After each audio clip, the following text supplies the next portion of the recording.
we don't respond to what happens. We respond to our perception of what happens. Number two, of all the possible interpretations, we choose the worst one.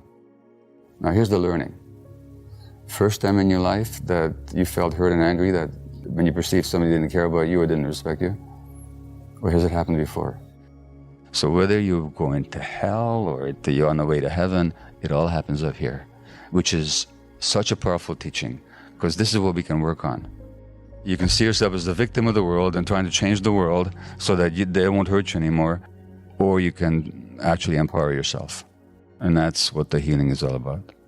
And anybody listening, I just want to know, it doesn't matter what state of mind you're in, it doesn't matter what you're experiencing, it's human, it is transmutable, it is transformable, because that true self that you got disconnected from is still available to you.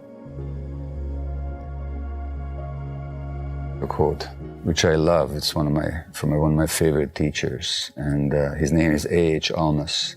And he says, your conflicts, all the difficult things, the problematic situations in your life are not chance or haphazard. They're actually yours. They're specifically yours, designed specifically for you by a part of you that loves you more than anything else. The part of you that loves you more than anything else has created roadblocks to lead you to yourself. You're not going to go in the right direction unless there's something pricking you in the side telling you, look here, this way. That part of you loves you so much that it doesn't want you to lose the chance. It will go to extreme measures to wake you up. It will make you suffer greatly if you don't listen. What else can it do? That's its purpose. I found this to be true of physical illness and mental problems and everything. You got to see, what is the teaching here? So we can look at all these things as problems to get rid of, which is what the personality wants to do, or we can look at them as learning opportunities, which is what your true self wants to do. Now, two things. One is you talked about intention in life. So my wife and I had a holiday recently in Costa Rica. Partly it was a working holiday, but partly it was just a holiday. Traditionally, we've had terrible times during holidays. Partly because of my workaholism, and once I go into a holiday, I just collapse, and now my wife is dragging a corpse around.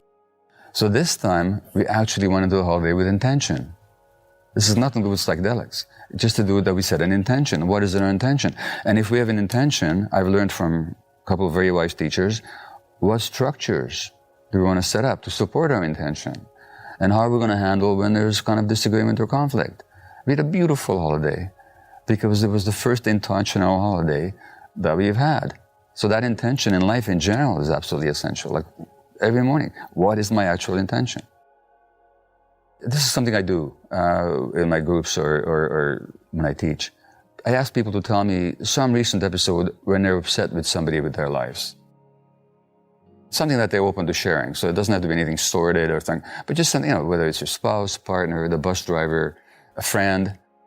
Okay, so what happened? There were a number of issues in my home, broken aspects of the home, things that were falling apart or needed to be fixed. Physically. Okay, yeah. Right. And I had hired someone to do these things while I was gone. Okay. And I came back and none of them were fixed. Okay.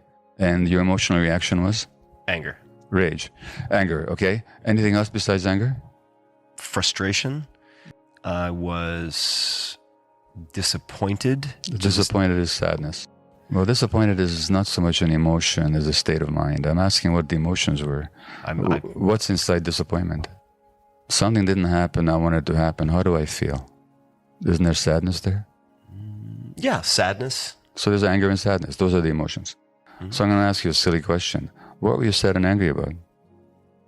What does that mean that they didn't fulfill their commitments? They didn't care about me. They didn't they didn't respect me. So they didn't care about you and didn't respect you. What kind of person doesn't get cared or respected? Someone who doesn't deserve to be cared for or respected. Exactly. Somebody unworthy, right? If there are other people here, which there usually are when I do this exercise, I would ask them, okay, we just listened to Tim tell us about this experience. Are there other reasons why this other person might not have done the work that has nothing to do with him or her not caring about him or not respecting him? So what other reasons might there be? A million and one. Name one. Yeah, he could be in the hospital. He could be in the hospital. What else? Partner carried one. Could have been in a car accident. Exactly. He had a flight delay and got caught on Puerto Rico during a hurricane. He's got ADHD. Yeah. He can't follow through. He's under stress and he couldn't. Okay, and any number of possibilities. Yeah. Now, of all the possibilities that you've just outlined, including that they don't care about you or respect you, which is the worst one? So let's notice something. I should say we, because we're all like this, we don't respond to what happens. We respond to our perception of what happens. Okay? That's what the Buddha said. It's with our minds we create the world. So that if you'd found out he had ADHD or he was stressed, or you might have been sad for him, but you would not have been angry and you would not have been sad. So, first of all, we don't respond to what happens. We respond to our perception of what happens, to our interpretation of what happens. Number one. Number two, of all the possible interpretations, we choose the worst one. Thirdly, what I just said isn't true. We didn't choose it. It's not like you went through all these possibilities and you said... It wasn't multiple choice I chose. You didn't do that. Your brain jumped there automatically, right? Well, the question is why? Yeah. Now, here's the learning. First time in your life that you felt hurt and angry, that when you perceived somebody didn't care about you or didn't respect you? Or has it happened before? And most people I talk to, it goes back way back into childhood. And that's what trauma is. We don't respond to the present moment. We respond to the past. But along the lines of our discussion, it's a beautiful learning opportunity. Now you get to know.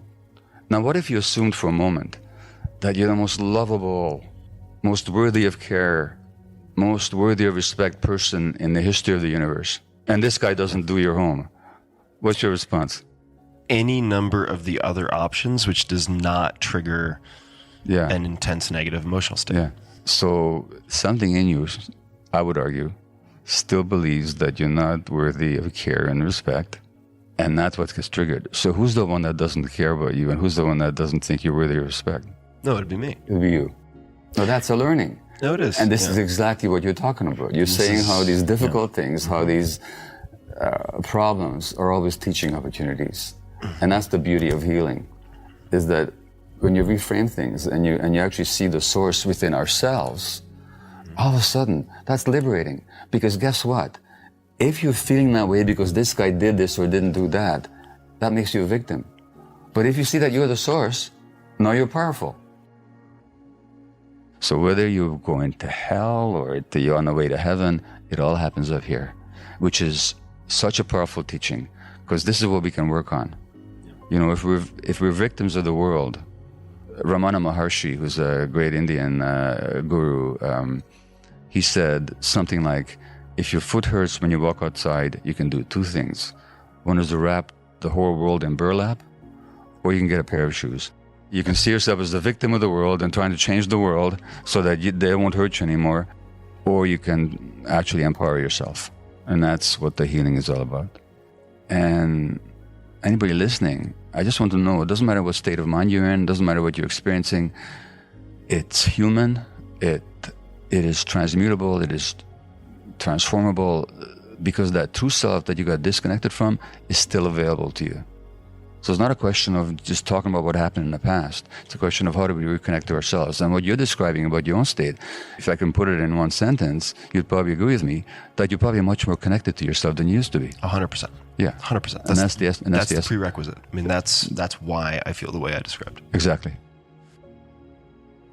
I hope people will listen to this interview in a very personal sense, and that the discussion with you will help people look at themselves in maybe a new way.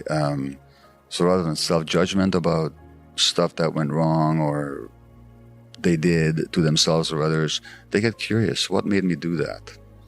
They get curious compassionately, because we are all born innocent, and we're all born just wanting to be loving and loved. And then something happens, and then it's a hard road back.